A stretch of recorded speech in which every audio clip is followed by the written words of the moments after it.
آپ نے فرمایا میں کوئی ایسے ویسا بادشاہ نہیں، کہا مجھے دھوکہ دینا مشکل ہے، کہا نہیں میں روپ بدلوں گا۔ حضرت اورنگزیب عالم کی بڑے نیک بادشاہ گزرے، بڑے پرہیزگار، وہ بے روپیہ کہنے لگا میں روپ بدلوں گا، آپ نہیں پہچان سکیں گے۔ فرمایا چل جتنا تیرے اندر زور ہے لگا لے۔ حضرت نے اعلان کیا کہ میں نے فوجی بھرتی کر دے، 2 ماہ کے بعد ٹیسٹ ہوگا۔ وہ 2 مہینے دوڑتا رہا، رنگ روپ بناتا رہا، آیا ٹیسٹ دینے، 2-3 سپاہیوں کا امتحان لیا، اس کی باری آئی تو 10 روپے دیے، کہنے لگے تیرے آنے جانے کا کرایہ میں نے تجھے پہچان لیا ہے۔ کچھ دنوں کے بعد جانے لگے سفر پر تو بھکاری آ گئے خیرات مانگنے، اس نے بھی سارے منہ پر سیاہی مال لی، کپڑے پھاڑ لیے، سر کے بال منڈا لیے، بغے تک کٹا لی، بدرنگ ہو کے آیا، کس آگے کیا تو حضرت نے 10 روپے ڈالے، کہنے لگے تیرے آنے جانے کا کرایہ میں نے پہچان لیا ہے۔ کچھ دن گزرے تو ٹیچر کی ضرورت تھی، اس نے منہ سے بڑی کر لی، داڑھی نکلی لگا لی، سر پہ جنا کیپ پہن لی، ایک شیروانی لے لی اور ہاتھ میں چھڑی پکڑ کے آیا، کہنے لگا میں استاد ہوں، 2-4 بندوں کا امتحان لیا، اس کی باری آئی تو 5 روپے دیے، 10 روپے دیے، کا تیرا کرایہ میں نے پہچان لیا۔ 2 سال گزر گئے، وہ جب بھی آتا حضرت پہچان لیتے۔ ایک دن سفر پہ جا رہے تھے، بہت بڑا لشکر تھا، جہاد کرنے جا رہے تھے اورنگزیب عالم جی، تو دیکھا ایک پہاڑی ہے، پہاڑی پہ لوگ جا بھی رہے ہیں آ بھی رہے۔ اورنگزیب عالم کی پوچھنے لگے یہاں کیا ہے؟ کہنے لگے بابا جی بیٹھے ہیں دعا کرتے ہیں، اللہ کے نیک بندے ہیں۔ اورنگزیب کہنے لگے یار پرانے لوگ سارے ہی اللہ والوں کو مانتے، یہ بھی مصیبت آئی ہے جتنی نہیں آئی ہے، سارے لوگ ہی مانتے۔ کہنے لگے ذرا میں دعا نہ کرا لوں، بچے کام جا رہا ہوں۔ اورنگزیب بادشاہ تھے، بادشاہ لوگ نازک مزاج ہوتے ہیں، گھوڑے سے اترے، بڑی مشکل سے پہاڑی پہ چڑھے، اوپر گئے تو لائن لگی ہے، بابا جی غار میں بیٹھے، کہنے لگے میں نے ملنا، میں اورنگزیب ہوں۔ انہوں نے کہا ہمارا بابا اس طرح کا پیر نہیں کہ امیر آئے تو رنگ اور ہو، غریب آئے تو اور ہو، یہاں اگر ملنا ہے تو لائن میں لگ جاؤ، سب ایک جیسے۔ اب لائن میں کھڑے ہو گئے، 50 آدمی آگے تھے، کہتے ہیں 51واں نمبر تھا، تھک گیا دھوپ میں کھڑا کھڑا، جب میں پہنچا غار کے دہانے تو میں نے بابا جی کے چہرے پہ نظر ڈالی تو بڑا نورانی چہرہ، بڑی خوبصورت لب و لہجہ، میں نے کہا میرے جیسا آدمی بھی پگڑی باندھ لے تو اچھا لگنے لگ جاتا ہے، بڑا خوبصورت انداز۔ کہتے ہیں میں ان کے پاس اتحیات کی حالت میں بیٹھ گیا، میں نے کہا حضور میں جا رہا ہوں جہاد کرنے، دعا کرنا۔ بزرگوں نے ہاتھ اٹھائے، اللہ اس کی مدد فرما، دین کو غلبہ عطا فرما، اسے دین کا سچا پکا سپاہی بنا۔ پھر تھپکی دی، 2-4 نصیحتیں بھی کر ڈالی، دیکھنا ظلم نہ کرنا، زیادتی نہ کرنا، جب تم جیت کھر نہ کرنا، غرور نہ کرنا، نصیحتیں بھی کر دی۔ کہتے ہیں اب جب میں اٹھا تو 2-4 دینار بطور نذرانہ مسلح کے نیچے رکھے، اور الٹے قدم جب میں غار سے اترا انہوں نے رومال جھاڑا اور اٹھ کے کھڑے ہو گئے، کہنے لگے آج نہیں تو نے پہچانا، آج نہیں تو نے پہچانا، میرا انعام بنتا ہے، آج نہیں پہچانا، لا پیسے۔ اورنگزیب کہنے لگا یار تو نے حد کر دی، کہاں چڑھا کہاں کھڑا رہا، دھوپ میں تھک گیا، کمال کر دی بھائی تو نے، بتا تو کیا لے گا، جلدی بتا، کتنے لوگ پیچھے دھوپ میں کھڑے ہیں، لشکر سارا کھڑا ہے، کیا لے گا؟ اس نے کہا سب سے قیمتی ہیرے وہ ہے جو تیرے سر کے تاج میں لگے ہوئے، مجھے تیرا تاج چاہیے۔ او بھائیو سننا اور یاد رکھنا، میرے اعلیٰ حضرت کہتے ہیں بادشاہ نے سر کے اوپر سے تاج اتارا، بہروپیے کے قدموں میں رکھا اور کہنے لگے یہ لے، اور یہ تو تیرا مانگنے پر میں نے دیا ہے نا، میں واپس آتا ہوں تو آنا میں اپنی مرضی سے بھی تجھے دوں گا، تو نے اورنگزیب جیسے بندے کو دھوکہ دیا، آنا میں اس وقت بھی دوں گا۔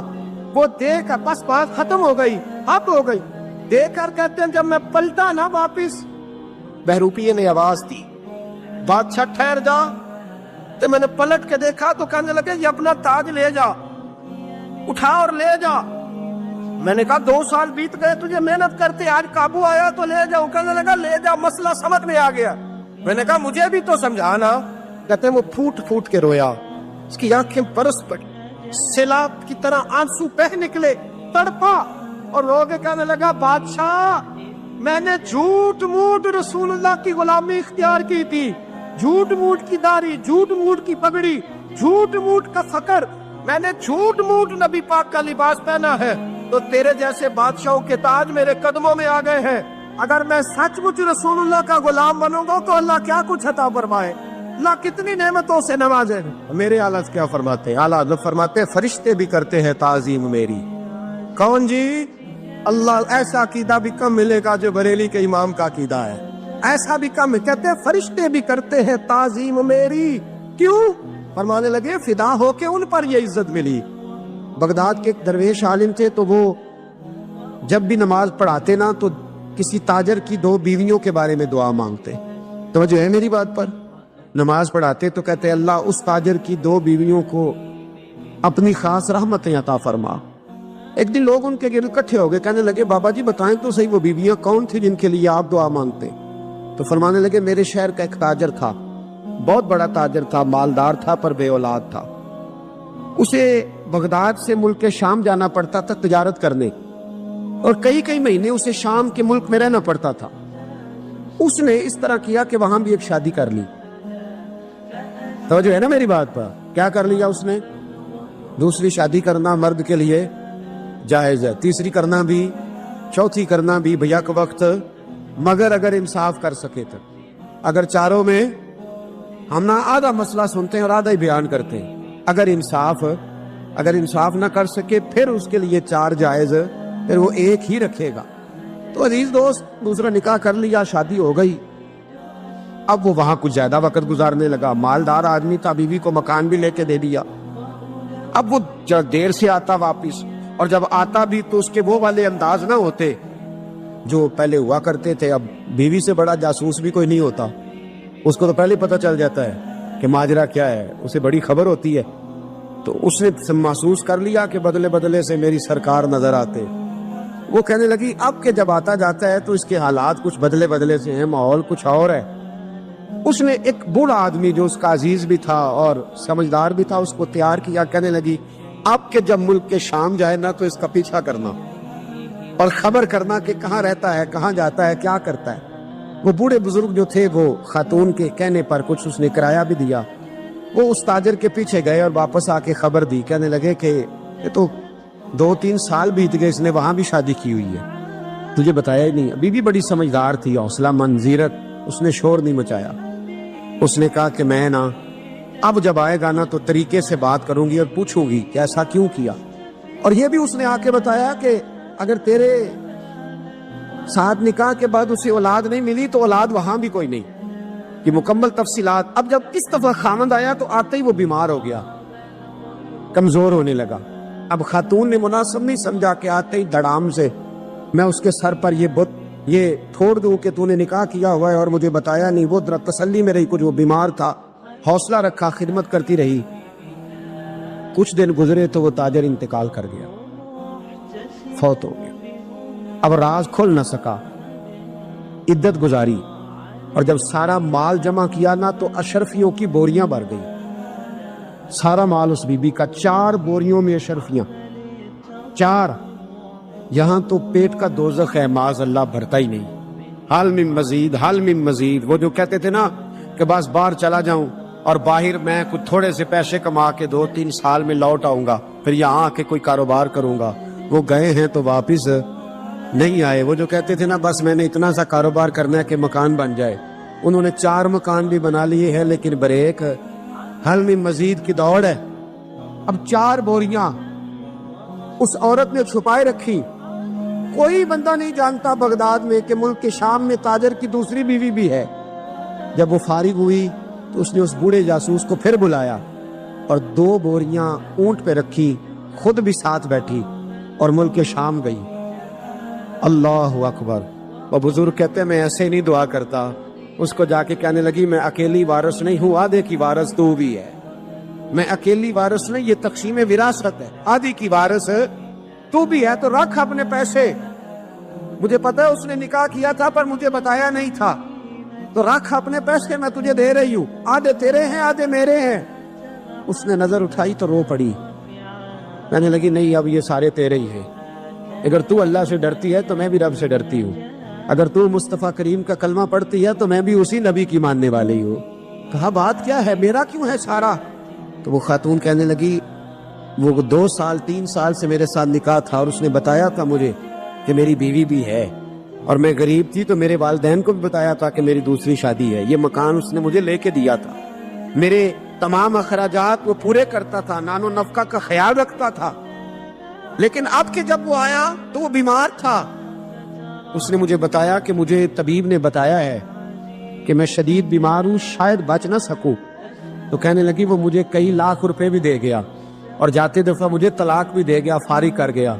کہنے لگا تو جہاں چاہے میرے بعد نکاح کر سکتی ہے اور کہنے لگا میں چاہتا تھا پہلی بیوی کو بتا دوں، موقع نہیں بنا اور اس کا دل نہ ٹوٹے، بتا نہیں پایا، لہذا وہ مجھے ڈھیر سارے پیسے دے چکا ہے، سارا میرا حصہ مجھے پہلے سے دے چکا ہے میری بہن، اب یہ 4 بوریوں میں سے 2 میری نہیں بلکہ 4 کی 4 ہی تیری ہے، تو ہی اس کی حقدار ہے۔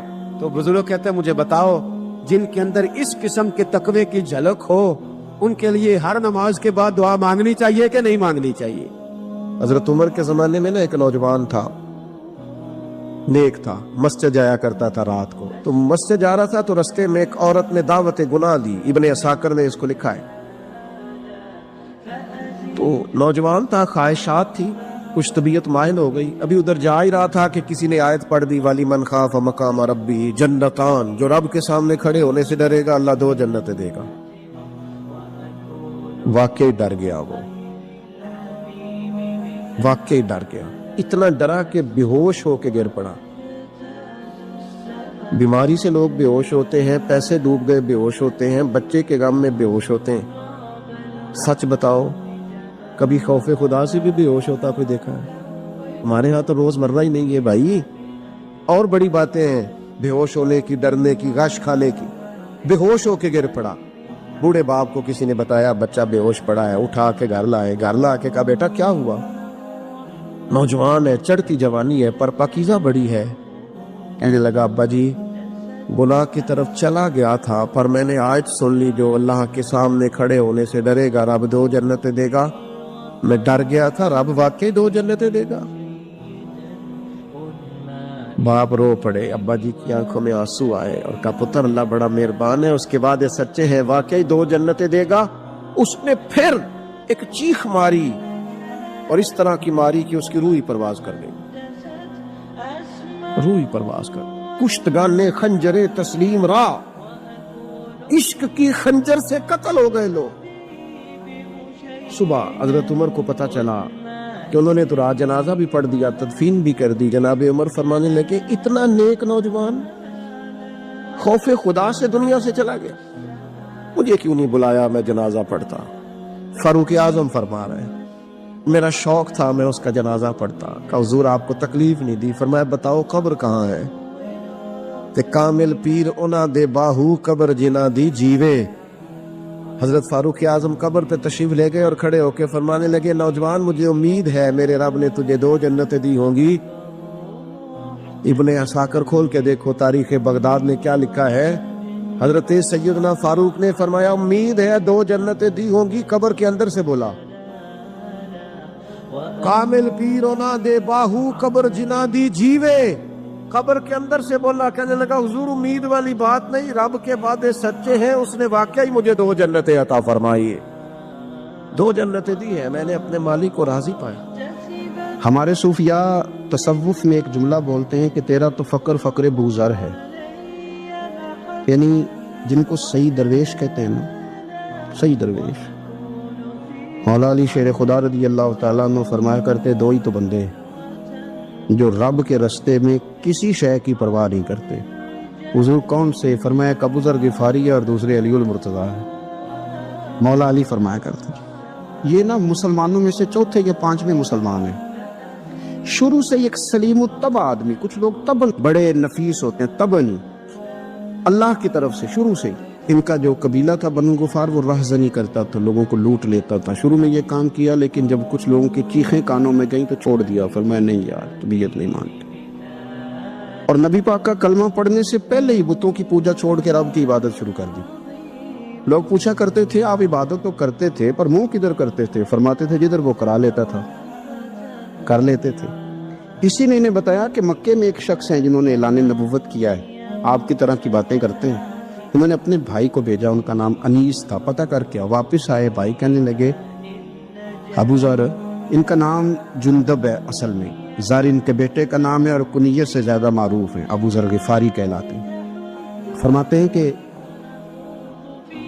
بھائی نے آ کے بتایا کہ وہ نیکی کا حکم دیتے ہیں، برے کاموں سے منع کرتے ہیں، صلہ رحمی کا پیغام دیتے ہیں، لیکن لوگ سارے مخالف ہیں۔ یہ چیز بھی بڑی کاؤنٹ ہوتی ہے، اسے نہ کاؤنٹ کیا کریں۔ لوگوں کی ترجیحات بدلتی ہیں، صبح کچھ دوپہر کچھ شام کچھ، اسے نہ کاؤنٹ کریں۔ انہوں نے اس بات کو کاؤنٹ کر کے بتایا کہ لوگ ان کے جو ہے نا وہ مخالف ہیں سارے. تو حضرت ابو ذر غفاری کہنے لگے مجھے تسلی نہیں ہوئی، میں خود جا کے پتہ کروں گا. کہتے ہیں مکہ شریف آیا تو کسی ایسے آدمی سے پوچھ بیٹھا، میں تو کچھ اور سمجھا تھا، وہ کچھ اور نکلا.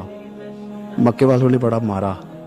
مکے پہنچ کے پہلی جو چیز ملی وہ مار کھانے کی تھی. اب میں ڈرتے کسی سے پوچھتا ہی نہ، بھوک بھی بڑی تھی، رہنے کو جگہ نہیں تھی، حرم شریف میں لیٹا رہتا تھا. میرے نصیب دیکھو، مجھے ایک شخص نے نا آ کے ہلایا، کہنے لگے اگر مناسب سمجھے تو میں آپ کو دیکھ رہا ہوں کافی دیر سے، آپ کوئی پردیسی ہیں، آپ کا اپنا مہمان نہ بنا لوں. تو میں نے کہا آپ کا کیا نام ہے؟ کہنے لگے میرا نام ہے علی ابن ابی طالب. کہتے ہیں مولا کائنات گھر لے گئے، کھانا بھی کھلایا، جگہ بھی دی، سونے کو خدمت بھی کی، لیکن چونکہ میں تو پہلے ایک سے پوچھ کے مار کھا بیٹھا تھا، میں نے پوچھا نہیں میں کدھر آیا ہوں. رات رہے، اگلی رات بھی رہے، لیکن میں نے بتایا نہیں میں کس کام آیا ہوں. حضرت ابو ذر غفاری رضی اللہ تعالیٰ عنہ کہتے ہیں خود ہی مولا علی نے پوچھا بتا سکتے ہو کیسے آئے ہو؟ میں نے کہا رات رکھ لو گے. فرمایا بڑا کشادہ سینہ دیا رب نے مجھے. تو بات تو کہنے لگے یار میں تو محمد مصطفیٰ کی زیارت کرنے آیا صلی اللہ تعالی علیہ وسلم. یہ بے نیاز لوگوں میں سے ہیں حضرت سیدنا ابو ذر غفاری. میں حضور کی زیارت کے لیے. حضرت علی کہنے لگے سویرے لے چلوں گا. انسان بزدل نہیں ہوتا، ہر انسان بزدل نہیں ہوتا، اور بلا وجہ ٹکراؤ کی پالیسی بنا لینا یہ بھی سیانے لوگوں کا کام نہیں. حکمت کے تقاضوں کے مطابق چلنا یہ بھی دلیر لوگوں کا کام ہوتا ہے. حضرت مولا علی کہنے لگے صبح لے کے چلوں گا، پر حالات ٹھیک نہیں. شرارتی لوگ ہر جگہ ہوتے ہیں، اگر کوئی شرارتیوں کا ٹولہ ملا نا جو کھڑا ہوگا جاسوسی کرنے کے لیے کہ حضور کی طرف کون کون جا رہا ہے، تو میں نیچے جھکوں گا جوتے کا تسمہ ٹھیک کرنے کے لیے. لیکن آپ نے نہیں کھڑے ہونا، آپ نے چلتے رہنا ہے تاکہ کسی کو شک نہ ہو. کہتے اس ترتیب سے حضرت علی مجھے لے کے گئے. میں حضور کی بارگاہ میں پہنچا. مولا علی کہتے ہیں بڑے بڑے لوگ سوال کرتے تھے، پر یہ شروع سے سلیم الطبع تھے. مجھے کہہ لینے دینا، انہوں نے ماننا ہوتا ہے، وہ لمبے سوال کرتے ہی نہیں. مان کیوں لیا؟ تو لمبے سوالوں کی ضرورت ہی کوئی نہیں. کہتے ہیں لوگ بڑے بڑے سوال کرتے تھے، پر ابو ذر نے 2-3 باتیں پوچھی اور آگے جا کے کہنے لگے حضور ہاتھ بڑھائیں مجھے کلمہ پڑھائیں. نبی پاک صلی اللہ علیہ وسلم نے کلمہ پڑھایا. فرمایا باہر جا کے نا ابھی ذکر کرنا کہ تم مسلمان ہو گیا، یہ ماریں گے. عرض کی حضور انہیں مارنے دے، میں آیا بھی مار کھا نہیں ہے، انہیں مارنے دے دا. پڑا فلک کو کبھی دل جلوں سے کام نہیں. دار دلوی نے کہا تھا پڑا فلک کو کبھی دل جلوں سے کام نہیں، اور جلا کے راکھ نہ کر دوں تو داغ نام نہیں. ماری تو کھانے آئے ہیں، مارنے دے، کرنے دے زور جتنا لگانا ہے لگانے دے. باہر جا کے اعلان کیا. مکے والوں نے مارا، اتنا مارا کہ بے ہوش ہو گئے. پھر کسی نے بتایا کہ تم نے گزرنا بھی ہے ان کے علاقے سے، بنو غفار سے. پھر ان کا پتہ بھی ہے یہ لوگ بڑے سخت ہیں. پھر چھوڑا. تپن بڑے جلالی تھے، زاہد مزاج تھے. فرماتے تھے کہ جو تمہاری ضرورت سے زیادہ ہے وہ سارا صدقہ کرو. کنز کے معاملے میں ان کا رویہ یہ تھا. صرف حضرت صدیق اکبر کو کچھ نہیں کہا انہوں نے، باقی حضرت عمر جیسے آدمی کو بھی کھڑا کر کے کہہ لیتے تھے یہ مال کیوں رکھا ہوا ہے خزانے میں، بانٹتے کیوں نہیں سارا. اور جناب عثمان غنی رضی اللہ تعالیٰ عنہ کے ساتھ تو باقاعدہ کئی دفعہ اس موضوع پر گفتگو کی. وہ کہتے تھے کہ جب اللہ کہتے ہیں قرآن میں کہ مال دولت جمع نہیں کرنی، تو وہ جو لوگ تھے وہ بھی بڑی شانوں والے تھے. وہ کہتے تھے کہ اللہ نے جب زکوٰۃ فرض کی تو مال جمع ہوتا ہے تو زکوٰۃ فرض ہوتی ہے نا. جب فطرانے کا کہا تو مال ہوتا ہے تو فطرانہ آتا ہے نا. تو آپ جو کہہ رہے ہیں وہ ٹھیک ہے، پر آپ اعلیٰ بات کر رہے ہیں تقوی کی، سارا بانٹو. تو حضرت ابو ذر غفاری کہتے تھے چلو ٹھیک ہے تمہاری بھی بات مان لیتا، پر یہ بتاؤ مدینے والے کا اپنا طریقہ کیا ہے؟ کہا بھائی حضور کا طریقہ تو وہی ہے جو آپ بتا رہے ہیں. تو فرمانے لگے پھر اس رستے نہ چلے جو رستہ مدینے والے رسول کا ہے. اور حضور سے، نبی پاک سے عشق کرتے بڑا کھل کے. یہ صحابہ صفہ میں سے تھے. کلمے پڑھنے کے بعد چونکہ طبیعت جلالی تھی تو حضور نے بھیج دیا، فرمایا واپس جاؤ اپنے قبیلے میں تبلیغ کرو. واپس گئے، بھائی کو مسلمان کیا، والدہ کو مسلمان کیا، قبیلہ سارا مسلمان کیا، وہیں رہے. ہجرت مدینہ کے بعد آئے تبوک کے موقع کے قریب، اور حضور نے صحابہ صفہ میں رکھ لیا. نوکری کرتے مدینے والے رسول کی، دلیر آدمی تھے، بڑا قبیلہ تھا، پر ڈیوٹی کرتے، ڈیوٹی خدمت کرتے. ایک بیٹا تھا زار اس کا نام تھا. اس کی ڈیوٹی لگائی تم نے میرے نبی پاک کے اونٹ چرانے. ڈاکو آئے تو صاحبزادہ اونٹوں کی، اونٹنیوں کی حفاظت کرتے شہید ہو گیا. اور یہ انوکھا بندہ ہے جس نے شرط لگائی تھی کہ میں نے کالی سیاہ رنگ کی عورت سے شادی کرنی ہے. انوکھا بندہ ہے. ایک بیٹی تھی ایک بیٹا، بیٹا شہید ہو گیا، بیوی سے کہا تم نے نبی پاک کے گھر میں خدمت کرنی ہے، حضور کے گھر والوں، اور میں نبی پاک کی نوکری کروں گا۔ حضور کی خدمت کرتے، ہر وقت خدمت میں رہتے، اور حضور جب آتے نا، صحابہ صفہ میں یہ شامل تھے جو لوگ دین سیکھتے، حضور جب آتے تو سب سے پہلے آ کے حضرت ابو ذر غفاری کا پوچھتے، بلائیں، اور جب بات کرتے حضور تو بار بار ان کو مخاطب کر کے بات کرتے۔ حضرت ابو ذر غفاری رضی اللہ تعالیٰ عنہ کا نبی پاک سے اتنا پیار کہ ہماری بھی مشکل حل کر دی۔ ابو داؤد شریف میں موجود ہے، ایک دن کہنے لگا یا رسول اللہ صلی اللہ علیہ وسلم، اگر کوئی بندہ کسی سے پیار بڑا ہی کرے پر اس جیسے عمل نہ کر سکے، کوشش کرے کرنا، لوگ ہمیں کہتے ہیں نا جی پیار بڑا، عمل بھی تو کرو نا، بھی کرنا چاہیے، پر انسان ہے نا، غلطی بھی تو ہو ہی جاتی ہے۔ اب ہم عمل نہیں کر سکتے تو تم ہمیں پیار بھی نہیں کرنے دو گے؟ مہربانی کرو، پیار تو کرنے دو نا۔ حضرت ابو ذر غفاری نے کہا، ابو داؤد شریف میں موجود ہے، یا رسول اللہ صلی اللہ تعالی علیہ وآلہ وسلم، حضور پیار بڑا کرے پر ان جیسے عمل نہ کرے تو حکم کیا ہے؟ تو حضور نے فرمایا پیار سچا کرے، اللہ قیامت کے دن جس سے محبت کرے گا نا اس کے ساتھ ہی دونوں کو اکٹھا فرما دے گا۔ تو حضرت ابو ذر نے فوراً کہا، حضور پھر مجھے آپ سے بھی بڑا پیار ہے، رب سے بھی بڑا پیار ہے۔ فرمایا فکر نہ کرنا، جنت میں اکٹھے ہی جائیں گے۔ اتنی محبت رسول پاک کی ذات کے ساتھ حضور کی نوکری کرنا۔ ایک دن خدمت کرتے کرتے سو گئے، حضور مسجد میں آئے پتہ کرنے کہ ابو ذر آرام کر رہا ہے۔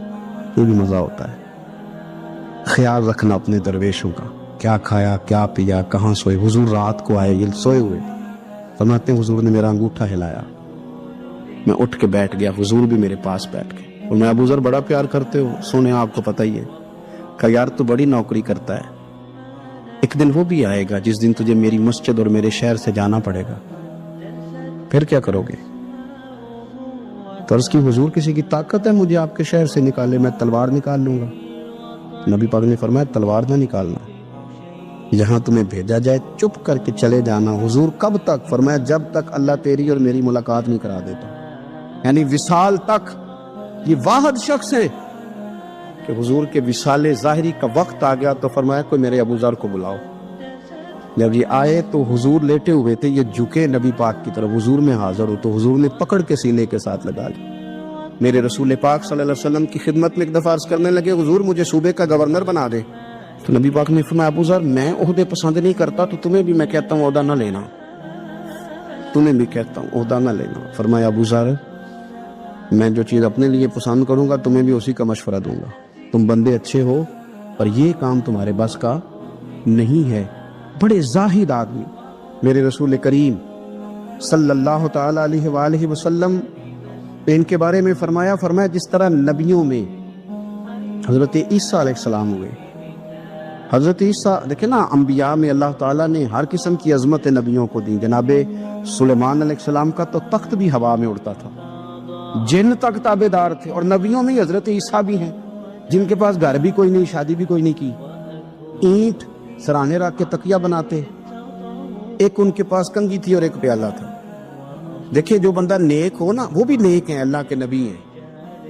آپ اپنا تقوی مسلط نہیں کریں گے، جو وہ کر رہے ہیں وہ بھی مخلص ہو کے کر رہے ہیں۔ حکومتیں جو چلانی ہیں تو وہ کس نے چلانی ہے؟ اگر نیک بندے نہیں آئیں گے تو غلط لوگ آئیں گے، قوموں پہ ظلم کریں، وہ بھی اپنی جگہ ٹھیک ہے، لیکن یہ جو کر رہے ہیں یہ بات بھی اپنی جگہ بالکل ٹھیک ہے۔ ہم پتہ کیا کرتے ہیں، ہم چیزوں کو مسلط کرتے ہیں، ایک دوسرے پر مسلط نہیں کرے چیزوں کو۔ آپ جو کر سکتے ہیں، جو رستہ آپ کو صحیح لگتا ہے اختیار کر لیں، یہی تو ہمارے دین کا حسن ہے۔ یہ سارے رستے واضح کر کے ہمیں دکھاتا ہے۔ حضرت عیسیٰ علیہ السلام نے ایک دن دیکھا کہ ایک بندہ نا انگلیوں کے ساتھ اپنے بال سیدھے کر رہا ہے، تو آپ نے فرمایا یار کنگھی کے بغیر بھی کام چل سکتا ہے، کنگھی بھی خیرات کر دی۔ دیکھا ایک بندہ ہاتھ کا تکیہ بنا کے لیٹا ہے، تو فرمایا اینٹ بھی دے دو، کسی کے کام آ جائے۔ ایک دن دیکھا کہ ایک بندہ نا یوں چلو میں پانی پی رہا ہے، فرمایا پیالہ بھی رہنے دو، اس کے بغیر بھی کام چل ہی جاتا ہے۔ جناب عیسیٰ کا یہ زہد تھا۔ میرے نبی پاک علیہ السلام نے فرمایا جس نے جناب عیسیٰ کا زہد دیکھنا ہو وہ میرے ابو ذر غفاری کو دیکھے، ان کو دیکھے، یہ دنیا میں جناب عیسیٰ کے زہد کے مطابق چلتے پھرتے ہیں۔ ساری زندگی دولت کو، مال کو پسند نہیں کیا۔ جہاں رہتے تھے ایک گورنر صاحب نے 300 دینار تحفے میں بھیجے، تو ایک ہوتا ہے نا بندہ کہتے نہیں نہیں ضرورت نہیں، اور حضور سید عالم صلی اللہ علیہ وسلم نے حضرت عمر سے فرمایا تھا جو خود بخود آ جائے وہ قبول کر لو اللہ کی طرف سے، لیکن ان کا رنگ فقیری والا تھا اور تھوڑا نوکھا تھا، 300 دینار آئے تو فرمانے لگے اسے جا کے کہو تمہیں کوئی اور بندہ نہیں ملا دھوکہ دینے کے لیے؟ میرے گھر ہی مال بھیج دیا ہے۔ فرمانے لگے میرے پاس گدھا ہے سواری کرنے کے لیے، میرے پاس بکریاں ہیں دودھ پینے کے لیے، میرے پاس ایک چادر اضافی ہے سامان میں سے، میں تو ڈرتا ہوں کہ رب کہیں اس چادر کے بارے میں سوال نہ پوچھے، اور تم ہو کہ میرے پاس یہ لے کے آئے ہو۔ حضرت عثمان غنی کے پاس جا کے کہا کرتے کتنا لوگوں کے پاس پیسہ آ گیا ہے، ہر بندے کے گھر میں مال ہے، یہ کیا ہو رہا ہے، لوگوں سے کہیں خرچ کرے غریبوں پہ۔ عثمان غنی فرمانے لگے تمہیں تو خوش ہونا چاہیے کہ میرے دور میں لوگ خوشحال ہو گئے۔ آپ فرمانے لگے نہیں، وہ والا رنگ زیادہ بہتر ہے جو مدینے والے نے اختیار فرمایا، کیونکہ کچا رنگ للاری والا چڑھدا تے لیندا رہندا عشق تیرے دا رنگ محمد، جدوں چڑھ جائے پھر نہیں لیندا۔ آپ کی طبیعت کے اندر دولت سے بیزاری، حضرت ابو درداء، حضرت ابو موسیٰ اشعری، حضرت ابو ہریرہ رضی اللہ تعالی عنہ، یہ سمجھ لیں ان کے کلاس فیلو تھے، ان کے ساتھ پڑھا تھا انہوں نے۔ حضرت ابو ذر غفاری ان پر بھی جلال کرتے ہیں۔ آپ یقین کریں کہ طبیعت نا ایسے کیف میں آ گئی ان کو پڑھ کے، ان کو پڑھا جب کچھ دنوں سے تو کچھ انوکھا، یہ انوکھی وجہ ہے، سارے زمانے سے نرالے ہیں یہ بندے، کون سی بستی کے یار اب رہنے والے ہیں، یہ کس طرح کے لوگ ہیں، کیا سوچ ہے۔ حضرت ابو درداء رضی اللہ تعالیٰ عنہ کے گھر کے قریب سے گزرے تو حضرت ابو درداء مکان بنا رہے تھے، کیا جملہ کہا، تڑپ گئی روح۔ فرمانے لگے ابو درداء تجھ سے مجھے یہ امید نہیں تھی یار۔ فرمایا کیا ہوا؟ فرمانے لگے اب تیرا مکان بنانے کے لیے بھی اللہ کے بندوں کی پشتوں پر اینٹیں رکھی جائیں گی، تیرا مکان بنانے کے لیے رب کے بندوں کی پشتوں پر اینٹیں تیرے لیے۔ حضرت ابو درداء نے گردن جھکا لی، فرمایا یار جہاں تو ہے نا تو بالکل ہی ٹھیک کہتا ہے۔ کیوں؟ میرے نبی پاک صلی اللہ علیہ وسلم نے فرمایا اس زمین کے اوپر اور آسمان کے نیچے ابو ذر غفاری سے سچا بندہ کوئی نہیں، ان سے زیادہ سچا کوئی نہیں۔ فرمایا تو ٹھیک کہتا ہے یار، صحیح کہتا ہے۔ حضرت ابو موسیٰ اشعری رضی اللہ تعالیٰ عنہ کو گورنر بنا دیا گیا عراق کا۔ اب حضرت ابو موسیٰ اشعری صحابہ میں ایک بڑے جلیل القدر صحابی ہے، اور ان کی عظمتیں، رفتیں، بلندیاں کیا کہنا، بڑی گہری دوستی تھی، لیکن جب وہ گورنر بن گئے نا تو آپ نے فرمایا بس بھئی اب تو نے عہدہ لے لیا ہے، یہ بندے کو ٹھیک نہیں رہنے دیتی تھی، اب تو عہدے میں چلا گیا۔ بڑی مدت کے بعد ملاقات ہوئی حضرت ابو موسیٰ اشعری کے ساتھ، وہ دوڑ کے آئے حضرت ابو ذر غفاری کے گلے ملنے، میرا بھائی میرا بھائی۔ فرمایا پیچھے ہٹ جا، میں نہیں تیرا بھائی، تو گورنر ہے، میں غریب آدمی ہوں، اپنا کام کر۔ پھر دوڑ کے آئے، فرمایا ابو ذر تو میرا بھائی ہے یار، اکٹھے پڑھتے تھے حضور۔ فرمایا نہیں جا تو نہیں میرا بھائی۔ پھر آئے، جانتے تھے نا یہ سچا بندہ ہے، یہ سچا بندہ ہے، یہ تقریروں والا نہیں، صرف وعظوں والا نہیں، اس کے اندر بھی بڑی سچائی ہے۔ قریب آئے، آ کے کہا یار تو میرا بھائی ہے، میرے سینے لاگ۔ فرمانے لگے تو تیسری بار آیا ہے، مومن ہے، میں منہ نہیں موڑ سکتا، پر پہلے مجھے بتا گورنر بننے کے بعد تو نے مکان کتنے بنائے، باغ کتنے لگائے، چکیاں کتنی لگائی، کتنے تو نے چیزیں بنائی ہیں، پہلے بتا۔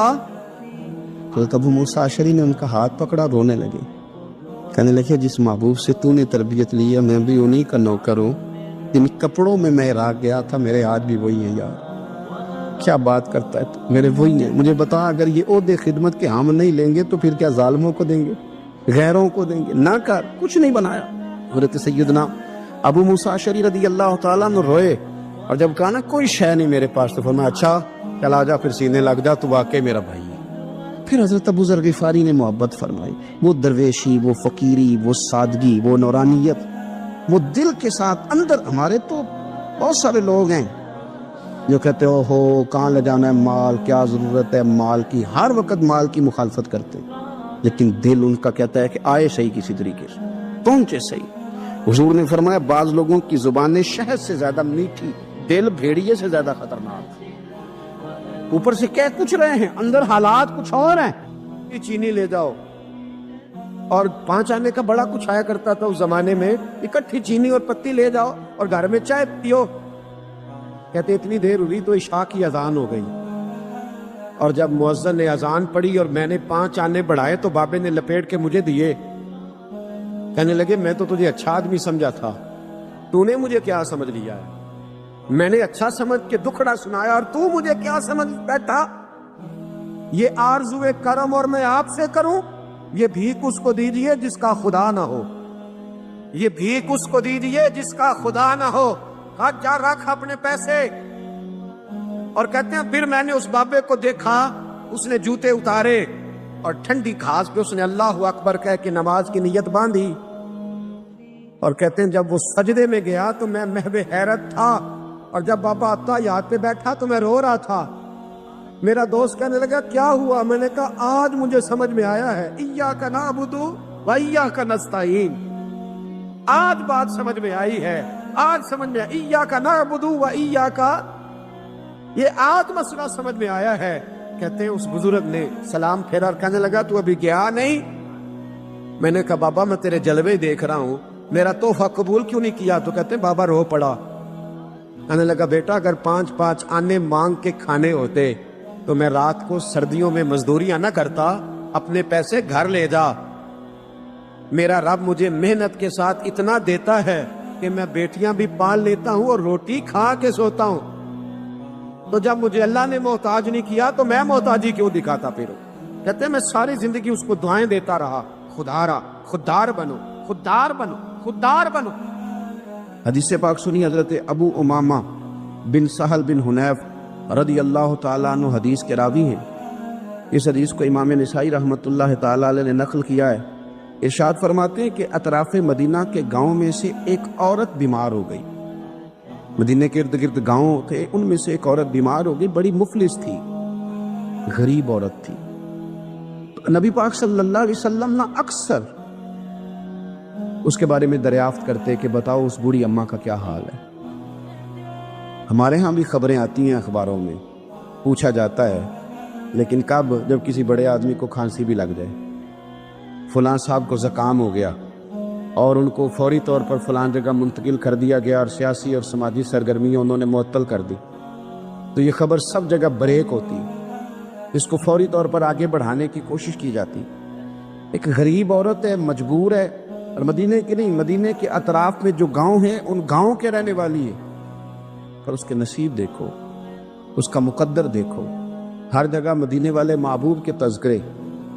وہ کتنی نصیبوں والی عورت ہے جس کے بارے میں حضور کئی دفعہ پوچھتے کہ اس بیمار کا حال بتاؤ۔ بظاہر اس کا کوئی سیاسی، سماجی، مالی قد کاٹ نہیں، لیکن یوں لگتا ہے کہ اس کا قد حضور کی تیمارداری کی برکت سے، جب نبی پاک نے اس کا پوچھا ہوگا تو یوں لگتا ہے اس کا قد آسمانوں کے برابر چلا ہو گیا، آسمانوں کے برابر چلا گیا ہوگا۔ رسول کریم علیہ السلام بار بار پوچھتے، اور جب اس کے زیادہ بیمار ہونے کی خبر آئی تو حضور نے فرمایا اگر وصال ہو گیا تو مجھے خبر کرنا۔ صحابہ کرام فرماتے ہیں رات کو وصال ہوا، رات کے وقت ہی غسل کفن کر کے اسے مدینہ شریف لایا گیا، لیکن جب معلومات کی گئی تو حضور بظاہر آرام فرمائیں، حضور آرام کر رہے ہیں۔ صحابہ نے مناسب نہیں سمجھا کہ نبی پاک علیہ السلام کو تکلیف دی جائے، سرور کائنات صلی اللہ علیہ وسلم کو جگانا مناسب نہ سمجھا، لوگوں نے نماز جنازہ پڑھا، اس کو دفن کر دیا۔ حضور نے صبح پوچھا مجھے خبر کیوں نہیں دی؟ بڑے جنازے ہو کے گزر گئے، بڑے لوگ تھے جو چلے گئے، لیکن یہ کتنی نصیبوں والی ہے کہ حضور نے فرمایا مجھے بتایا کیوں نہیں؟